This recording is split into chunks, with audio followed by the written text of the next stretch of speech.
Hello everyone. Daily current affairs MCQ discussion में आप सभी का स्वागत है। आज 11 फरवरी 2026 है और आज हम the Hindu, Indian express, PIB में जो भी आर्टिकल आए हैं, ख़ास तौर पे अगर वो यूपीएससी के लिए इम्पोर्टेंट है या किसी भी गवर्नमेंट एग्जाम के लिए इम्पोर्टेंट है, उन्हें हम यहाँ पर किस तरह से पढ़ते हैं एमसीक्यू फॉर्मेट में देखते हैं। तो एक तो हमारी प्रैक्टिस हो जाती है, साथ ही साथ हम क्या करते हैं स्टैटिक एनालिसिस भी करते हैं। मतलब क्या, चीज़ों को स्टैटिक देखना, उसके बैकग्राउंड को देखना या उससे जुड़ी हुई और चीज़ों को भी समझना। ठीक है, अब ये कैसे करते हैं ये हम अभी यहाँ पर देखेंगे। आप अगर आप पहली बार देख रहे हैं तो एटलीस्ट आज का वीडियो देखें, आपको समझ में आ जाएगा कि किस तरह का डिस्कशन है। और ऐसे हम जून से कंटिन्यू कर रहे हैं, डेली करंट अफेयर का डिस्कशन होता है। तो अगर आप इस बार 26 में देने वाले हैं एग्जाम, तो आपके लिए बहुत इंपॉर्टेंट है पुराने वीडियोज़ भी और नए वीडियोज़ भी। एक्सप्लेनेशन पीडीएफ भी आपको मिलेगा यहाँ पर, जो मैपिंग वगैरह सब कुछ यहाँ पे यूज की गई है। हिंदी इंग्लिश दोनों में रहता है डिस्कशन, लेकिन जो वीडियो में डिस्कशन रहता है वो ज़्यादा रहता है, पीडीएफ में कम आपको दिखेगा। अब चलिए शुरू करते हैं, बात करते हैं। यहाँ पे पहला जो टॉपिक है किसके बारे में है, स्कैल्प मिशन के बारे में है कि with the reference of scalp mission. Scalp mission के बारे में आपको स्टेटमेंट्स में यहाँ पे सेलेक्ट करने हैं जो जो यहाँ पे दिए गए हैं। अब सबसे पहले मैं क्या करूँगा, इसका स्टैटिक या इसकी न्यूज़ क्या थी वो आपको बताऊँगा। जैसे भारत और फ्रांस, भारत का आपको पता है कि डिफेंस को लेके बहुत सारे देशों के साथ एग्रीमेंट होता है। हम क्या करते हैं, अलग अलग देशों से अलग अलग इक्विपमेंट लेते हैं। चाहे हम बात करें रसिया से S-400 लेते हैं, तो राफेल हम फ्रांस से लेते हैं। तो हम अपने डिफेंस को स्ट्रॉन्ग करने के लिए हम इस तरह के इक्विपमेंट लेते हैं। अभी स्टेटमेंट क्या हुआ कि भारत ने फ्रांस के साथ स्कैल्प क्रूज मिसाइल की डील की है। तो भारत और फ्रांस तो इंपॉर्टेंट है ही, साथ ही क्रूज मिसाइल की ये डील है। किसकी है, क्रूज मिसाइल की डील है। तो एक तो ये भी आपके लिए इंपॉर्टेंट हो जाता है, क्योंकि दो टाइप की मिसाइल होती हैं मेजरली। बैलिस्टिक मिसाइल जो इस टाइप का अपना पाथ चयन करती हैं, ये बैलिस्टिक मिसाइल होती हैं, और क्रूज मिसाइल कुछ इस डायरेक्शन में फ्लो करती है। ठीक है, तो ये दो क्रूज मिसाइल सौदे की बात अभी चल रही है। ऑपरेशन सिंदूर के बाद इसमें हमने कई बार इसका जब हमने यूज किया तो ऑपरेशन सिंदूर के दौरान हमें बढ़त देखने को मिली, तो इसलिए भारत यहाँ पे इसको और लेने की बात यहाँ पे कर रहा है। अब इस मिसाइल के बारे में बात करें तो इसका वेट अगर थोड़ा सा बेसिक फैक्ट में जाएँ तो 1300 किलोग्राम के आसपास हो, 5 मीटर जितनी इसकी लंबाई होती है। आई थिंक मैंने इसकी फ़ोटो डाल रखी है, फिर भी देख लेते हैं। चलिए, नहीं होगी तो भी उतना इंपॉर्टेंट नहीं है, क्योंकि मिसाइल की फ़ोटो आपको पता है मिसाइल किस तरह से दिखती है। लेकिन यहाँ पर इंपॉर्टेंट ये है कि किसके साथ समझौता हो रहा है और क्यों हो रहा है, और क्या टेक्नोलॉजी इसकी स्टेल्थ टेक्नोलॉजी है। अब ये बार बार वर्ड आता है स्टेल्थ टेक्नोलॉजी, आखिर होती क्या है। स्टेल्थ टेक्नोलॉजी का मतलब क्या होता है, रडार से बचने की क्षमता। आपको पता है कि जो रडार्स होते हैं वो क्या करते हैं, कोई भी ऑब्जेक्ट किसी टेरिटरी में अगर इंटर कर रहा है तो उसको आइडेंटिफाई करके सिग्नल दे देते हैं। लेकिन जो स्टेल्थ टेक्नोलॉजी होती है उसमें क्या होता है कि जो इक्विपमेंट जो मिसाइल जा रही है उसको आइडेंटिफाई करना, उसका पता लगाना आसान नहीं होता। तो ये इसकी स्टेल्थ टेक्नोलॉजी है, जीपीएस का यूज करती है, कम ऊंचाई पर उड़कर क्या करती है, ये सटीक हमला कर देती है। और इसलिए भारत ने यहाँ पे फ्रांस इसको लेने वाला है, और फ्रांस ने यूके के साथ मिलकर इसको बनाया है। तो इस टॉपिक पर एमसीक्यू बनेगा और इसको हम एमसीक्यू अटेम्प्ट करेंगे। लेकिन थोड़ा सा हम यहाँ पर एमसीक्यू जानने से पहले थोड़ा सा और डिफेंस एग्रीमेंट के बारे में यहाँ पे समझेंगे। कुछ और जो अलग अलग देशों के साथ हमने क्या किया है, रक्षा समझौते कर रखे हैं। जैसे हमने, आपको पता होना चाहिए क्योंकि अभी ऑपरेशन सिंदूर हुआ, तो डिफेंस रिलेटेड जो सेगमेंट है इंपॉर्टेंट है। राफेल आपको पता है हमने किस लिए लिया, राफेल हमने फ्रांस से लिए। आपको पता है कि एयर स्ट्राइक की जो क्षमता है हमारी उसको मजबूत करेगा। अमेरिका के साथ भी हमारी बात चल रही है, जो जेवलिन अमेरिका के एंटी टैंक मिसाइल है उसकी मंजूरी मिली। तो जेवलिन भारत कहाँ से ले रहा है, अमेरिका से ले रहा है। रसिया के साथ आपको पता है कि S-400 का जो हमारा डिफेंस सिस्टम है जो रसिया से हमने ऑलरेडी ले रखा है, और ब्रह्मोस भी हमने भारत और रूस के साथ मिलकर हमने कर रखा है। ठीक, अब अगर देखें तो भारत सिर्फ ले ही नहीं रहा, कई सारे देशों को डिफेंस इक्विपमेंट बेच भी रहा है। जैसे ये तो आपने देख लिया कहाँ कहाँ से हम क्या क्या कर रहे हैं। लेकिन भारत आर्मेनिया को, आपको पता होना चाहिए कि आर्मेनिया को भारत डिफेंस इक्विपमेंट प्रोवाइड कर रहा है। क्यों आर्मेनिया को प्रोवाइड कर रहा है, क्योंकि अजरबैजान और भारत की नहीं पड़ती। जो अजरबैजान है वो टर्की को सपोर्ट करता है और टर्की पाकिस्तान को सपोर्ट करता है। तो अजरबैजान आर्मेनिया के भी डिस्प्यूट भी रहता है, तो भारत यहाँ पे अमेरिका उसको यहाँ पे प्रोवाइड कर रहा है। साथ ही वियतनाम को भी भारत ने ब्रह्मोस प्रोवाइड करने की बात की है, ठीक है ना, क्योंकि चाइना को काउंटर किया जा सके। तो इस तरह कुछ डिफेंस चीज़ें ऑलरेडी डेवलपिंग फेज में हैं, ठीक है। तो अब यहाँ पे जो आर्मेनिया उसको हम पिनाका सिस्टम देने वाले हैं, ठीक है ना। तो चलिए, ये तो बात हो गई यहाँ पर। अब स्टेटमेंट देख लेते हैं, उसके बाद दूसरे टॉपिक पढ़ते हैं। स्टेटमेंट है कि it is a long range missile, air launched cruise missile, हवा से लॉन्च करने वाली क्रूज मिसाइल है जिसे फ्रांस और यूके ने डेवलप किया है। अब स्टेटमेंट में कुछ भी बन सकता है, यहाँ पे इंडिया आ जाता कि फ्रांस और इंडिया ने डेवलप किया तो गलत हो जाता। ठीक है, भारत ले रहा है लेकिन डेवलप फ्रांस और यूके ने किया है। फिर दूसरा स्टेटमेंट है यहाँ पर, अगर आप देखेंगे, it is powered by turbo jet engine has a range of 250 kilometres. इसमें टर्बोजेट इंजन लगा हुआ है और इसकी मारक क्षमता 250 किलोमीटर है। ठीक है, तो इसकी रेंज यहाँ पे बताया जा रहा है, इसकी क्षमता या इसकी दूरी यहाँ पे बता रहा है कहाँ तक ये मार कर सकती है। तो आपको पता ही है कि पूरा पाकिस्तान इस रेंज में आ जाएगा लगभग, है ना। तीसरा ऑप्शन यहाँ पे आप बात हो रही है, it carries a single high explosive warhead without penetration capability. बिना भेदन क्षमता के एकल उच्च विस्फोटक वॉरहेड वहन करता है। मतलब क्या, इसमें ये बोल रहा है कि इसमें ये जो पेनिट्रेशन कैपेबिलिटी है, विस्फोटक या ब्लास्ट करने की कैपेसिटी नहीं है। लेकिन ये नहीं, ये इनकरेक्ट है। अगर हम देखें तो इसमें ब्लास्ट करने की कैपेसिटी है, इसलिए तो भारत इसे ले रहा है ना, और ये काफ़ी यूज भी आई है। तो इसमें टर्बोजेट इंजन लगा है, इसमें टैंडम वॉरहेड सिस्टम होता है। मतलब पहले चार्ज जो लक्ष्य को भेदने के लिए क्या करता है, ये बहुत ज़्यादा विस्फोटक होता है, मतलब जहाँ पे जाएगा बहुत डीपली हिट करेगा। चौथा स्टेटमेंट इस यूज INS GPS टेरेन, तो INS GPS टेरेन का यूज करता है। ठीक है ना, ये भी बात यहाँ पे करेक्ट है। अब देखिए वनडे एग्जाम में ना इन चार में से कोई भी एक स्टेटमेंट से क्वेश्चन बना दिया, यूपीएससी ने 3 स्टेटमेंट ले लिए। हम क्या मैक्सिमम नॉलेज जब रखेंगे ना तो आपको आसानी होगी किसी भी क्वेश्चन में जो ऑप्शन उनको एलिमिनेट करने में। 1 2 4 यहाँ पे करेक्ट हो जाएगा। ठीक है, और 3 ऑप्शन यहाँ पे इनकरेक्ट हो जाएगा। अब हम जाएंगे किसमें, यहाँ पे ड्रैगन होल के बारे में यहाँ पे समझेंगे, ड्रैगन होल की लोकेशन भी देखेंगे। उसके पहले हम चलिए मून माउंटेन के बारे में यहाँ पे समझते हैं। थोड़ा सी इस टॉपिक को समझ अलग अलग थोड़ा डाइवर्स टॉपिक होना चाहिए जिससे क्या है बोरिंग ना हो। ठीक है, अब ये मॉन्स माउंटेन, इसके बारे में यहाँ पे क्या न्यूज है कि इसरो ने क्या किया, इसरो ने स्पेस एप्लीकेशन सेंटर के जो साइंटिस्ट हैं उन्होंने भारत का जो मून का सैंपल है ना, मून का जो सैंपल है उसको यहाँ पर आइडेंटिफाई किया है। और यहाँ पर ये बात की जा रही है मॉन्स माउंटेन की। अब ये है क्या, तो ये अगर आप देखो इसको लोकेशन में पहले आपको दिखाता हूँ ये क्या है। ये अगर हम देखें, ये वाला जो चांद के ऊपर एक ऐसी सतह है, एक ऐसा समतल एरिया है जहाँ पर किसी मिशन को या किसी जो हम प्रोजेक्ट यहाँ से भेजेंगे उसको क्या किया जा सकता है, लैंड कराया जा सकता है, सेफली लैंड कराया जा सकता है। अब ये क्यों इंपॉर्टेंट, क्योंकि आपको पता है जब हमने चंद्रयान 3 लॉन्च किया, जब हमने चंद्रयान लॉन्च किया था 2019 में, तो हमारा क्या हुआ था कि जो हमारा मिशन है वो कंप्रोमाइज़ हो गया था। जो हमारा प्रज्ञान रोवर और जो हमारा लैंडर था प्रॉपरली वर्क नहीं कर पाए थे।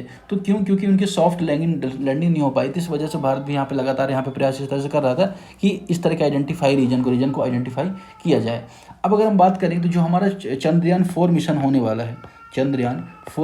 वाला है, उसका लूनर सैंपल रिटर्न हो, मतलब ये क्या करेगा, वहाँ जाएगा और सैंपल को वापस लेके भी आएगा। तो इसलिए भी ये इंपॉर्टेंट हो जाता है। अब अगर हम बात करें भारत का जो चंद्रयान मिशन है ना, तो भारत ने अब तक 3 मिशन भेजे चंद्रयान में। पहला मिशन भेजा जिसमें भारत ने 2008 में भेजा था, जिसमें भारत ने जल की खोज की थी चंद्रमा में। ठीक है ना। दूसरा जो चंद्रयान मिशन भारत ने भेजा 2019 में, जिसमें भारत ने लैंडर विक्रम भेजा था, रोवर प्रज्ञान भेजा था, जो आधा मतलब कि सफल रहा, आधा असफल रहा। और उसका जो ऑर्बिटर है, ऑर्बिटर क्या होता है, जब जो किसी ऑब्जेक्ट को घूमता रहता है ना, उसके चारों ओर घूमता रहता है, वो ऑर्बिटर होता है। लैंडर मतलब क्या, जो ऑब्जेक्ट उतरता है, और रोवर मतलब उससे निकलने वाली एक गाड़ी। मतलब ये चंद्रमा की सतह है, यहाँ पर एक यहाँ की चारों ओर घूमने वाला ऑर्बिटर है, उसके ऊपर एक सैटेलाइट जैसा उतरेगा, इस तरह का कुछ डब्बा उतरेगा जिसमें पहिए लगे होते हैं, वो उतरेगा।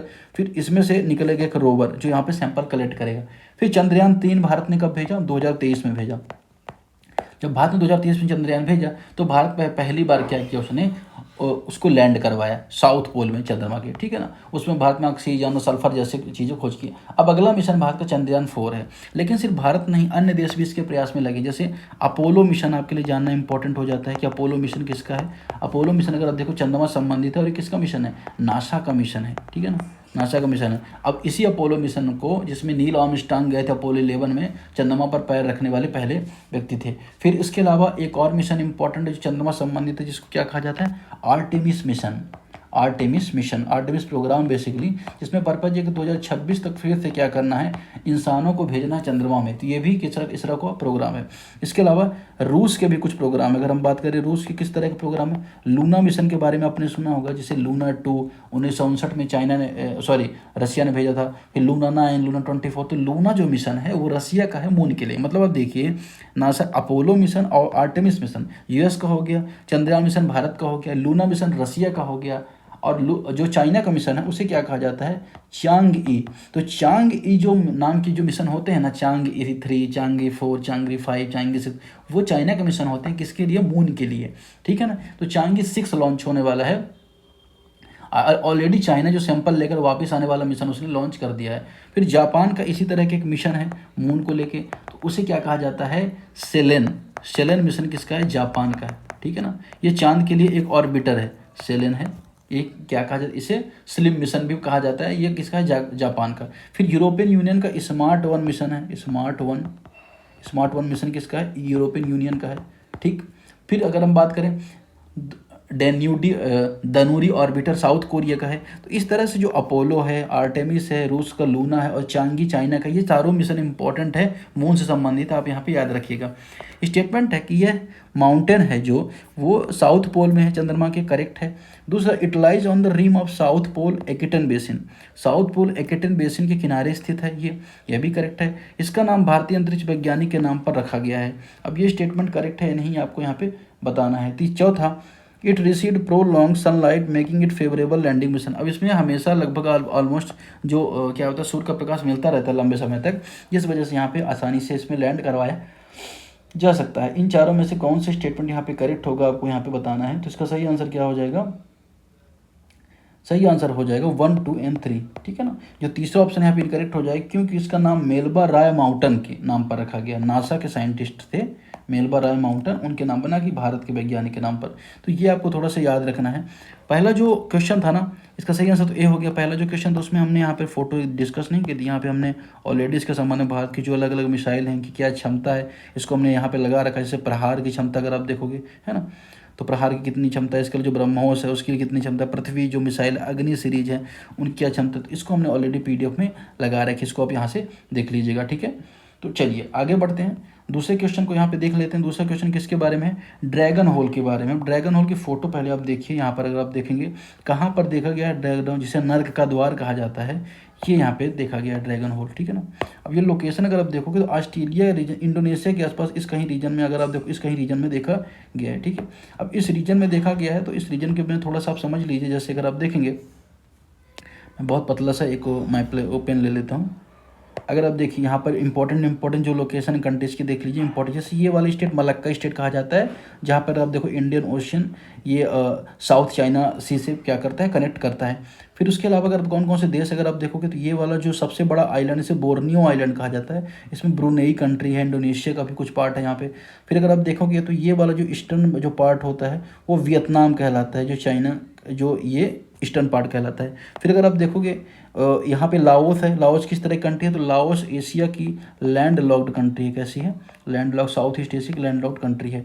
फिर अगर आप यहाँ पे देखेंगे कंबोडिया भी आपको यहाँ पे छोटा सा देखने को मिलेगा, इस रीजन में कंबोडिया देखने को मिलेगा। फिलीपींस ये वाला जो साउथ चाइना से बॉर्डर टच करता है।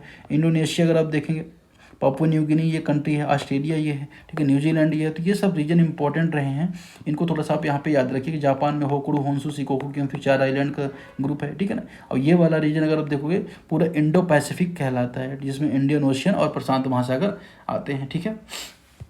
तो चलिए अब यहाँ पर देखा गया है क्या, यहाँ पर ड्रैगन होल, ठीक है, उसके बारे में थोड़ा सा यहाँ पे समझ लेते हैं। ऑप्शन यहाँ पे क्या क्या कह रहे हैं ये भी देख लेंगे, और इसको यहाँ पे प्रयास करते हैं करेक्ट करने का, ठीक है। तो चलिए क्या ऑप्शन यहाँ पे कह रहा है, ऑप्शन ये कह रहा है कि यह विश्व का सबसे गहरा जलमग्न सिंक होल है। विश्व का सबसे गहरा एक तरह का क्या है, अंडर वाटर सिंक होल है, ठीक है। दूसरा ऑप्शन देखते हैं, it is located in the Pacific ocean near Indonesia, near Indonesia Pacific ocean में। ये तो मैंने आपको बताया कि भाई कहीं ना कहीं ये पैसिफिक ओशियन में आपको देखने को मिलेगा। ये ऑप्शन भी यहाँ पे करेक्ट हो जाएगा, पहला भी ऑप्शन यहाँ पे करेक्ट हो जाएगा। तीसरा, the lower part of hole characterise by anoxic stagnant water, छिद्र का निचला भाग ऑक्सीजन रहित स्थिर जल से युक्त है, ये यहाँ पे कहना चाह रहा है, ठीक है। चौथा कि it was form due to volcanic activity beneath of seabed, ये समुद्र के नीचे जलवायु गतिविधियों की वजह से हुआ था, ये यहाँ पे चौथा ऑप्शन यहाँ पे कहना चाह रहा है। अब जो दक्षिण चीन सागर में शांशा योगेलू ब्लू होल, जिसे कहा जाता है ड्रैगन होल के नाम से, पिछले एक दशक में, एक डिकेड में वैज्ञानिकों के लिए बहुत ज़्यादा आकर्षण का केंद्र बना। और इससे तो कहाँ पे है ये पहले आप जान लीजिए, तो पैसिफिक ओशियन में नहीं, बल्कि अगर आप देखोगे कहाँ पे आपको देखने को मिलेगा, मोटा पेन ले लेता हूँ। तो ये कहाँ पे आपको देखने को मिलेगा? साउथ चाइना सी में देखने को मिलेगा, ठीक है। कहाँ पे मिलेगा? साउथ चाइना सी में। तो अगर आप देखोगे जो तीसरा ऑप्शन है यहाँ पे क्या हो जाता है? एलिमिनेट हो जाता है, ठीक है। चौथा अगर हम देखें, सॉरी तीसरा ऑप्शन यहाँ पे करेक्ट है, दूसरा ऑप्शन एलिमिनेट हो जाता है ना, पैसिफिक ओशियन वाला तो दूसरा ऑप्शन है, तो ये यहाँ पे दूसरा ऑप्शन एलिमिनेट हो, तो इसे आप एलिमिनेट कर दो, 1, 3, 4 बचा। अब इसमें चौथा ऑप्शन भी गलत है, it was form due to volcanic activity, ये बात यहाँ पे इनकरेक्ट है। अगर हम देखें तो यहाँ पे चूना पत्थर जो होते हैं उनके समुद्र स्तर वृद्धि के कारण ये क्या होते हैं? जलमग्न हो जाते हैं, तो इनका ज्वालामुखी उद्गम से कोई संबंध नहीं है, वॉल्केनिक इरप्शन से संबंध इनका नहीं है, ठीक है। तो चौथा ऑप्शन यहाँ पे एलिमिनेट हो जाएगा, 1, 2, 3 यहाँ पे करेक्ट हो जाएगा। अब विश्व का सबसे ज्ञात अगर हम बात करें क्या है, ये होल है 301.109 मीटर इसकी लंबाई है, मतलब गहराई है, ठीक है ना। अब ये दक्षिण चीन सागर के निकट है, ठीक है। यहाँ पे देखेंगे तो इसकी लोकेशन जो हमने यहाँ पर बात की थी, तो इसकी एग्जैक्ट लोकेशन आपको देखने को मिलेगी इस वाले रीजन में, ठीक है ना, ठीक है। चलिए सही आंसर हमने यहाँ पर देख लिया, 1, 3 यहाँ पे करेक्ट आंसर आ जाएगा। क्वेश्चन नंबर 4 देखेंगे यहाँ पे स्वावलंबन योजना के बारे में, कि consider the following statements regarding Swavalambini योजना। स्वावलंबनी योजना के बारे में क्या न्यूज है देखेंगे, आइए देखिए। हाल में जो कौशल विकास मंत्रालय है या इसकी मिनिस्ट्री ऑफ स्किल डेवलपमेंट है, उन्होंने लोकसभा को स्वावलंबनी योजना के बारे में जानकारी दी। अब इस स्वावलंबनी योजना किसके संबंधित है? उद्यमिता से संबंधित है, एंटरप्रेन्योरशिप से संबंधित, किसके लिए? महिलाओं के लिए। इसका पर्पज़ ये है कि जो युवा हैं, महिलाएं हैं, उनको अपना व्यवसाय शुरू करने के लिए स्किल दी जाए, कॉन्फिडेंस दिया जाए और गाइडलाइन दी जाए, मेंटोरशिप दी जाए। तो ये एक तरह का मल्टी लेयर का मॉडल है, किसके लिए? वुमेन के लिए, एंटरप्रेन्योरशिप माइंडसेट के लिए। अब इस योजना को कौन कार्यान्वित करे? NEISBUD, national institute for entrepreneurship and small business development, इसको जो नोएडा में है, और Indian institute of entrepreneurship IIE Guwahati में, उसके द्वारा इसको क्या किया जाता है? टारगेट किया जा रहा है। अब इसमें टारगेटेड बेनिफिशियरी कौन कौन से हैं? तो अगर आप देखेंगे तो इसमें 1200 महिला छात्रों को टारगेट किया जा रहा है, जो उच्च शिक्षण संस्थानों पढ़ रहे हैं, विश्वविद्यालयों, तो 1200 महिला ग्रुप को टारगेट किया जा रहा है, ठीक है ना। और इसमें 600 ऐसी छात्र उनको स्किल डेवलपमेंट की, फिनेंस मैनेजमेंट की, बाजार की, मार्केट से चीज़ें, नेटवर्किंग की, इन सब की ट्रेनिंग यहाँ पे दी जाएगी, ठीक है। तो ये यहाँ पे काम कर रहा है, और इसमें मिनिस्ट्री ऑफ स्किल डेवलपमेंट इसकी कहते हैं, उसकी नोडल मिनिस्ट्री है इसकी, ठीक है। तो यहाँ पे किससे संबंधित है ये आपको पता होना चाहिए, स्किल डेवलपमेंट से संबंधित है। चलिए, statement it is implemented by ministry of skill development, entrepreneurship ministry of skill development के द्वारा इसको शुरू किया गया था, ये बात यहाँ पे करेक्ट है, ठीक है। दूसरा अगर हम बात करें, दूसरा स्टेटमेंट यहाँ पे क्या कह रहा है कि it target female student from higher education institution, उच्च शिक्षण संस्थानों से महिला छात्रों को टारगेट करता है, ये भी करेक्ट है। तीसरा, ऑल 1200 पार्टिसिपेंट अंडर गो एंटरप्रेन्योरशिप डेवलपमेंट प्रोग्राम EDP, सभी 1200 प्रतिभागी उद्यमिता विकास कार्यक्रम से गुजरते हैं, यहाँ पे तीसरा स्टेटमेंट यहाँ पे कह रहा है। चौथा, NITI Aayog support the programme by the facilitating seed funding mentorship, NITI Aayog इसे वित्त पोषण मेंटोरशिप सुविधाएं प्रदान करने के कार्यक्रम का यहाँ पे सपोर्ट यहाँ पे करेगा, कौन का सपोर्ट करेगा? नीति आयोग करेगा, ये यहाँ पे कहना चाह रहा है, ठीक है। और इसमें तीसरा जो ऑप्शन एलिमिनेट होगा, क्योंकि 600 लोगों को ही यहाँ पर क्या किया जाएगा कार्यक्रम में, स्किल मतलब कि सभी 1200 नहीं बल्कि 600 लोग इससे गुजरेंगे, जो तीसरा जो ऑप्शन है यहाँ पे एलिमिनेट हो जाएगा, चौथा ऑप्शन यहाँ पे करेक्ट हो जाएगा। अब अगर आप बात करें सही आंसर कौन सा हो जाएगा, 1, 2 और 4 इसका करेक्ट आंसर हो जाएगा, ठीक है। चलिए, अब इसमें नीति आयोग का आपको पता होना चाहिए, नीति आयोग के बारे में आपको पता होना चाहिए कि 1 जनवरी 2015 को इसका गठन किया गया था, और ये किस तरह की बॉडी, क्या कॉन्स्टिट्यूशनल बॉडी है या नॉन कॉन्स्टिट्यूशनल बॉडी है, एग्जीक्यूटिव बॉडी है, क्या है, आपको कमेंट करना है, ठीक है। तो नेक्स्ट जो टॉपिक है वो एथिलीन ग्लाइकोल के बारे में है। हाँ, एथिलीन ग्लाइकोल के बारे में क्या न्यूज है, तो रिसेंटली तमिलनाडु सरकार ने क्या किया है कि जो एलमंड किट सिरप है, एलमंड किट सिरप का जो बिक्री होती है उस पर उन्होंने क्या किया, चेतावनी जारी की है। उन्होंने कहा कि इस दवा में एथिलीन ग्लाइकोल की मिलावट है। अब एथिलीन ग्लाइकोल क्योंकि द हिंदू में आया था, तो एथिलीन ग्लाइकोल के बारे में थोड़ा सा जानना हमारे लिए ज़रूरी हो जाता है। अब अगर आप बात करोगे ना, तो जो कार्बनिक यौगिक होते हैं उनके परिवार के हिस्सा, और एक तरह की ऐसा ये पदार्थ है जिसमें अगर आप देखोगे कलरलेस होता है, इसकी कोई कलर नहीं होती, इसकी कोई स्मेल नहीं होती, ये चिपचिपा होता है, और अगर आप बात करोगे तो स्वाद में हल्का सा मीठा होता है ये, ठीक।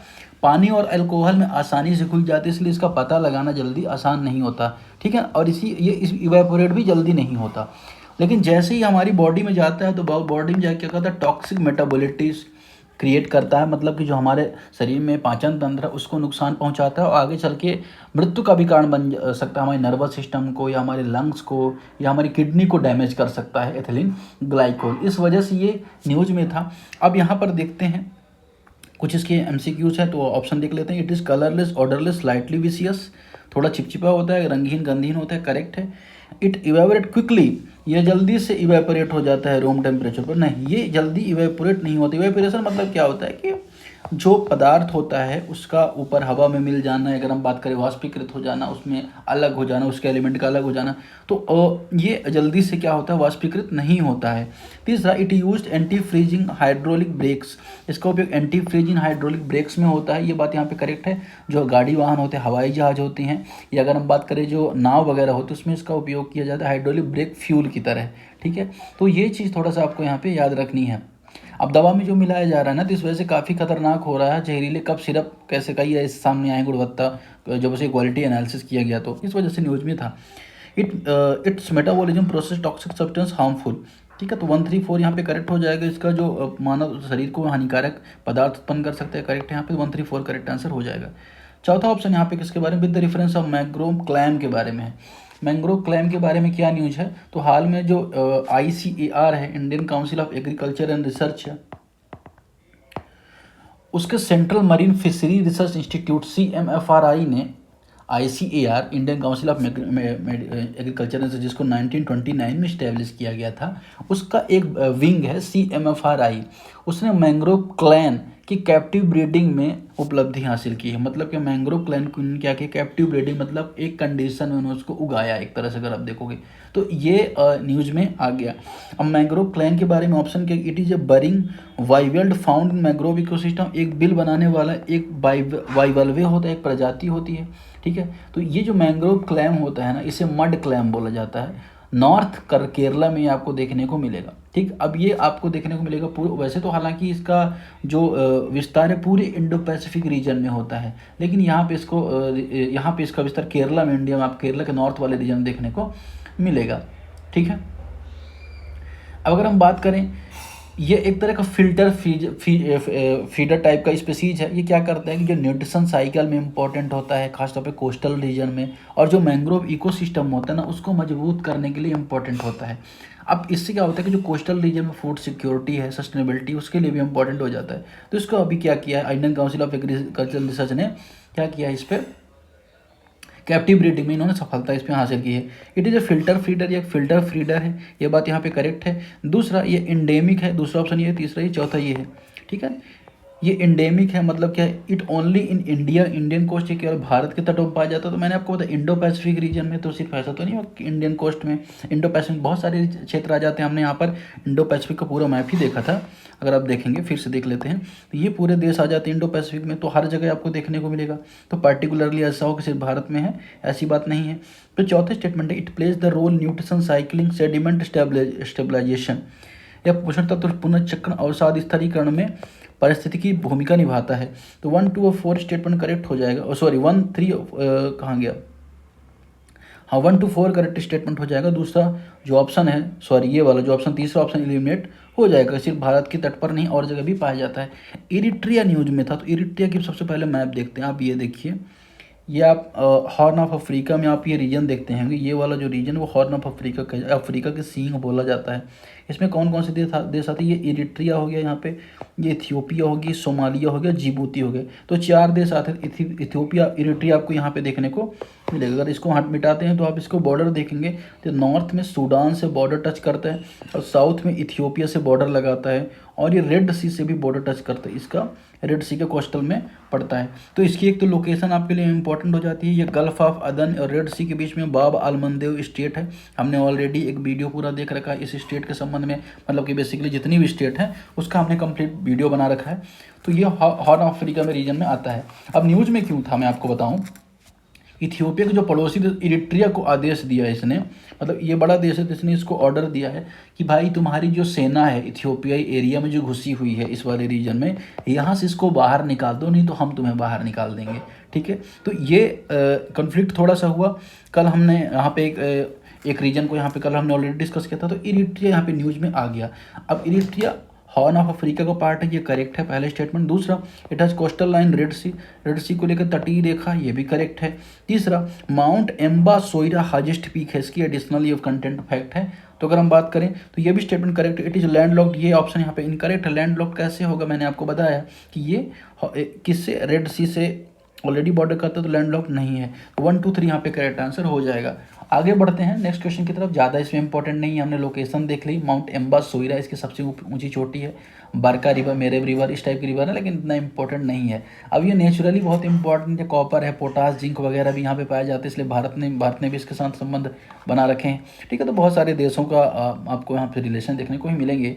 अब यहाँ पे जो अगला टॉपिक है ग्लाइकेट हीमोग्लोबिन के बारे में। भारत में अगर हम बात करें, ये जो टाइप 2 डायबिटीज होती है उसकी पहचान के लिए व्यापक रूप से उपयोग किया जाता है। उसे क्या कहा जाता है, क्या कहा जाता है, ग्लाइकेटेड हीमोग्लोबिन, जिससे ये शॉर्टकट में ये भी कहा जाता है। अब ये एक तरह का क्या है, एक तरह का ब्लड टेस्ट है। क्या है, ब्लड टेस्ट है, जो 2-3 महीने में जो एवरेज हम क्या करते हैं बॉडी लेवल पर जो ग्लूकोज होता है उसको बताता है, या शर्करा को बताता है। ठीक, ये यह भी बताता है कि ब्लड में वर्तमान में कितनी ग्लूकोज मौजूद है, कितनी हमें आवश्यकता है, और ये जानने मदद करता है कि इंसुलिन को किस तरह से बैलेंस करना है। और डायबिटीज़ आपको पता है कि यदि शरीर में इंसुलिन नहीं बन पाता है, या इंसुलिन जो शरीर में बनना चाहिए वो नहीं बन पाता है, तो इस वजह से डायबिटीज़ की समस्या देखने को मिलती है। अब यहाँ पे ऑप्शन क्या कह रहे हैं, ये न्यूज़ क्या थी कि ये जो टेस्ट है ना, तो कई बार क्या है ना, रियल स्टडी नहीं कर पाता, ऐसा पाया गया कि 100% की एक्यूरेसी हर बार करेक्ट नहीं होती। इस वजह से ये न्यूज़ में आ गया। तो it reflect the average blood glucose level over 2-3 month में एवरेज जो ग्लूकोज लेवल हो, तो उसको यहाँ पे बताता है। इकोनॉमिक टाइम्स में आर्टिकल आया था, हमने यहाँ पर इसको ले लिया। यह लाल रक्त कोशिकाओं में ग्लूकोज में हीमोग्लोबिन के प्रतिशत को मापता है, करेक्ट है यहाँ पे। दूसरा, it measure glucose concentration directly from plasma, यह प्लाज्मा से क्या करता है। आई थिंक हिंदी और इंग्लिश में थोड़ा सा डिफरेंस ऑप्शन यहाँ पे देखने को मिल रहा है, इंग्लिश वाले आप प्रीफर करिएगा, मैं इसे करेक्शन करवा दूंगा।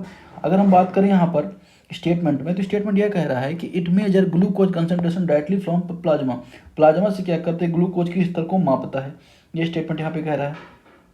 ठीक है, तो ये तीसरा स्टेटमेंट है कि it measure percentage of glucose coated haemoglobin, यह अगर हम बात करें, यह मेजर करता है ग्लूकोज कोटेड हीमोग्लोबिन होता है उसको मेजर करता है। चौथा, RBC life span explain why the test reflect long term glucose level, RBC life span explain करता है कि क्यों टेस्ट लंबे समय तक ये एक्सप्लेन करता है। ठीक है, तो 1 2 3 4 में आपको करेक्ट स्टेटमेंट, आपको 2 यहाँ पे इनकरेक्ट हो जाएगा, आई थिंक शायद, सॉरी इसमें शायद 3 इनकरेक्ट होगा और 4 इनकरेक्ट होगा। 1 और 2 आई थिंक यहाँ पे इस पर करेक्ट होगा। एक बार मैं आपको देख के बता दूंगा, हालांकि इसमें एक बार देख लेता हूँ, गिव मी अ सेकंड। तो करेक्ट आंसर यहाँ पे ए बताया जा रहा है। ए में कौन कौन से ऑप्शन हैं आप यहाँ पे देख लो। ए में, हाँ, ए में 1 3 4 इसमें ऑप्शन यहाँ पे करेक्ट है। 2 ऑप्शन खाली यहाँ पे एलिमिनेट हो जाएगा, 1 3 4 करेक्ट आंसर हो जाएगा। ठीक है, क्वेश्चन नंबर 9 देखें, किम्बर्ले प्रोसेस के बारे में देखें। किम्बर्ले की लोकेशन सबसे पहले आप देख लीजिए। तो किम्बर्ले की लोकेशन आपको यहाँ पे साउथ अफ्रीका में देखने को मिलेगी। साउथ अफ्रीका के अंदर लेसोथो एक दोस्त है, स्लोवेनिया, ये दोनों देश आपको देखने को मिलेगा, और यहाँ पे किम्बर्ले जगह है। अब ये न्यूज़ में क्यों थी, किम्बर्ले जो प्रोसेस है क्यों न्यूज़ में थी, क्योंकि आप देखोगे ना, भारत ने 2026 में किम्बर्ले प्रोसेस की अध्यक्षता की है। अब ये क्या है, हीरे के व्यापार से जुड़ी एक प्रोसेस है। ठीक है ना, हीरे के व्यापार से जुड़ी एक प्रोसेस है, कौन सी, किम्बर्ले प्रोसेस। अब यहाँ पे ये था कि जो यूएन चार्टर है उसमें एक क्लॉज है 1459, इसमें यह बता रहा है हीरे को लेकर जो अंतर्राष्ट्रीय व्यापार उसके नियमन की बात करता है, तो किम्बर्ले प्रोसेस से संबंधित है। अब ऑप्शन यहाँ पे क्या कर रहे हैं कि अब थोड़ा सा ये भी जान लेते हैं कि भारत 2023 से जो किम्बर्ले प्रोसेस उसका पार्ट है, और डिपार्टमेंट ऑफ कॉमर्स है वो क्या करता है, इसे डायरेक्टली क्या करता है, नोडल डिपार्टमेंट है। ठीक है, अब ये जो भी डायमंड की जो इम्पोर्ट एक्सपोर्ट होता है उस सबको भी क्या करता है, ये ध्यान रखता है और नज़र रखता है। ठीक, साथ ही जो ब्लैक डायमंड होता है ना, ब्लैक डायमंड मतलब इलीगल जो डायमंड होता है, उसके जो कारोबार होते हैं उस पर क्या करता है, रोक भी लगाता है। ऑप्शन है कि ये रेगुलेट करते हैं इंटरनेशनल ट्रेड को, डायमंड के जो इंटरनेशनल ट्रेड उसको रेगुलेट करता है, ये ऑप्शन करेक्ट है। दूसरा, it's based on the UN mandate, ये यूएन मैंडेट के बेस पर आधारित है। ठीक है, दूसरा ऑप्शन है यहाँ पे। ठीक है, ये थोड़ा सा हिंदी इसका करेक्ट हो गया है, मैं इसको करेक्ट करवा के PDF आपको सेंड करूँगा। ठीक है, तो यहाँ पे ये बात हो रही कि it is based on UN mandate के बेस पर आधारित है, दूसरा ऑप्शन यहाँ पे। तीसरा ऑप्शन यहाँ पे क्या कह रहा है, तीसरा ऑप्शन यहाँ पे कह रहा है कि it allow the trade in conflict diamond under the certification, यह अलाउ करता है ट्रेड को conflict diamond under the certification, certification के अंतर्गत ये ट्रेड को अलाउ करता है। चौथा, India has been participating since 2003, Bharat इसमें 2003 से पार्टिसिपेट कर रहा है। तो यहाँ पर 1 2 4 करेक्ट हो जाएगा। यहाँ पे तीसरा ऑप्शन यहाँ पे इनकरेक्ट। मैंने आपको बताया है कि जो सर्टिफिकेशन होता है जिसका खासतौर पे ब्लैक जो डायमंड है वो इसमें अलाउ नहीं है, ठीक है। तो 1 2 4 यहाँ पे करेक्ट आंसर हो जाएगा। लास्ट क्वेश्चन किसके बारे में है यहाँ पे आप देखोगे, हिमालयन ग्रिफोन के बारे में है। यहाँ पे बात की जा रही है, it is old world vulture, ये ओल्ड वर्ल्ड वल्चर माना जाता है, ओल्ड वर्ल्ड गिद्ध माना जाता है इसे। It is found along the Himalayan Tibetan region, Himalaya Tibet region में आपको देखा जाता है। ये IUCN में इंडेंजर्ड क्लासीफाई किया गया है। और चौथा, it nest on cliff ledge, cliff ledge में क्या करता है, अपनी नेस्टिंग करता है। अब IUCN में क्या लिस्ट है, एक तो ये आपको इंपॉर्टेंट है, तो IUCN में इंडेंजर्ड नहीं बल्कि नियर थ्रेटन कैटेगरी है किसकी, हिमालयन ग्रिफॉन की। तो करेक्ट आंसर आपको 1 2 4 हो जाएगा। आज के डिस्कशन में इतना ही। हिंदी का जो इनकरेक्शन है वो मैं करेक्ट करके आपको भेज दूंगा। हालांकि इंग्लिश आप यहाँ पे ध्यान दे लीजिएगा और इससे करेक्ट आंसर यहाँ पे सारे ऑलरेडी दिए हुए हैं, ठीक है।